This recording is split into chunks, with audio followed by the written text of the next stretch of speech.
अपन आपने अगर लिंग शरीर की बाउंड्री को लांगा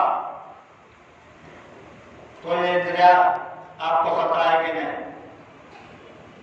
ये इंद्रिया जब आपको सताती है तो लिंग शरीर के वजह से सताती है, और यह लिंग शरीर भोग शरीर है।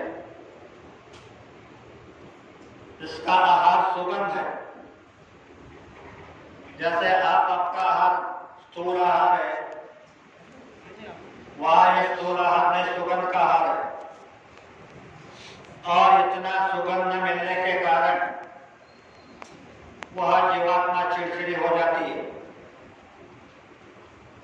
और कभी अपने ही परिवार में माँ के सर पर, बहन के सर पर, बेटे के सर पर, पिता के सर पर बैठ जाती है और वो बकबक करने लग जाता है। जाते हैं पंडित जी के पास तो पंडित जी बताते हैं कि नासिक जाकर के नागबलि करा करके आओ।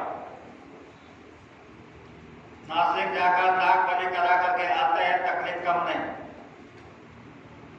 तो जाते हैं मांत्रिकों के पास। मांत्रिक बताते हैं तुम्हारी तकलीफ को हम दूर कर देंगे, लेकिन तुम्हें 2 बकरे काटना पड़ेंगे। यह तकलीफ से परेशान इंसान कहता है कि ठीक है, हम 2 बकरे काट देंगे। 2 बकरे काट दिए। पहला तो बोझ था, हमें दूसरे 2 जीवों की हत्या का बोझ। लाभ तो कुछ नहीं हो। तो ईश्वर के एजेंटों ने, यानी काल के एजेंटों ने आपको ऐसे चक्कर में फंसा दिया। तो ये करने की कोई जरूरत नहीं है। अगर साधना के द्वारा आपने लिंग शरीर की बाउंड्री को लांघ दिया तो यह इंद्रिया, 10 इंद्रिया, ये आपको सताएगी नहीं। रावण जो था उसने 10 इंद्रियों पर अपना अधिकार जमा लिया था, इसलिए उसे 10 मुखी रावण कहते थे। वह इतना जबरदस्त पुजारी था, अगर पूजा में एक फूल कम हो गया तो अपनी गर्दन काट के रख देता था। जाति का ब्राह्मण था, फिर भी राक्षस समझ करके मारा गया। क्या कारण था? उसके 3 अवगुण थे। मांस खाता था, शराब पीता था और परस्त्री अभिलाष करता था। इसके लिए इतना बड़ा यज्ञ था, और जो 4 वेदों का खंडन करता था, वेदों का बंधन उसके ऊपर नहीं था। इतना बड़ा और इतना ऐश्वर्यवान कि जिसकी लंका सोने की थी, राक्षस समझ के मारा गया। तो आज की स्थिति, महात्माओं के वचनों को अगर आप सुनते हो, समझते हो, तो कहा है जब जब होए धर्म की हानि, बाढ़ ही असुर महाअभिमानी, तब तक प्रभु धरी मनुष्य शरीरा, हारे कृपानिधि सज्जन भोगवीरा। जब इस धरती के ऊपर झूठ, फरेब, बेईमानी, कटलाम, व्यभिचार, भ्रष्टाचार, पापाचार आदि अमानवीय कृत्य होने लगते हैं तो योग का परिवर्तन अनिवार्य हो जाता है। तो आज ये सारा खेल, आज मानव पशुतुल्य हो गया, धर्म को भूल गया।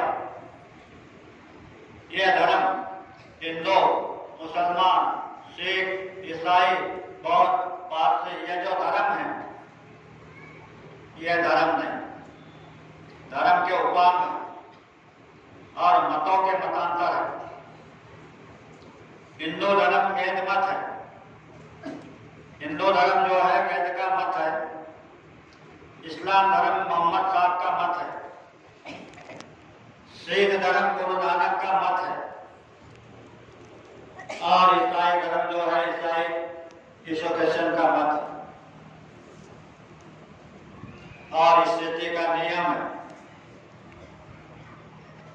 जो जन्म लेता है उसे मरना पड़ता है। तो ये धर्म के संस्थापक है। सच्चा धर्म अलग है। इसलिए महात्माओं ने कहा कि सच्चा धर्म नहीं जाना भाई, तूने सच्चा धर्म नहीं जाना। माथे पे चंदन, तिलक लगावे, मार गले में भारी। अरे गरीबन की कदर नहीं है, क्या बोलेगा बिहारी। धर्म नहीं कहता किसी की बहू बेटी पर निगाह धरो। धर्म नहीं कहता किसी के घर लूटो बर्बाद करो।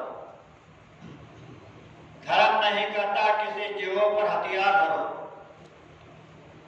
धर्म नहीं कहता किसी मजहब पर आघात करो। ये जो बातें भूल गए हम, ये बार बार दोहराएंगे और घर घर में आबादी देकर रामराज कहलाएंगे। कौन कहता है भारत होगा हैवानों का? कौन कहता है भारत होगा हैवानों का, पापी का, गुंडों का, काले बाजार शौकियों का? है यह हवा बदल जाएगी, जोश बढ़ेगा सेवा का, शांति दूत फैलेंगे घर घर में, रोग नहीं होगा बाका। नौजवान सभी काम करेंगे, सेवा में मर जाएंगे, घर घर में आबादी देकर रामराज कहलाएंगे। आओ आओ, किसके दिल में दर्द भरा है भारत के बेईमानी का, बीमारी का नहीं। किसके दिल में दर्द भरा है भारत के बेईमानी का, देते हैं गुरुदेव दवा उस मरीज को होशियारी का। तो ये दवा देते हैं, क्या दवा देते हैं? सुनो, सबसे छोटे बनो, सबसे छोटे बनो, करो कल्याण सभी नर नारी का, इसके खातिर सभी तरह के अजमा लो अख्तियारी का। ये जो बातें भूल गए हम, फिर दोहराएंगे, घर घर में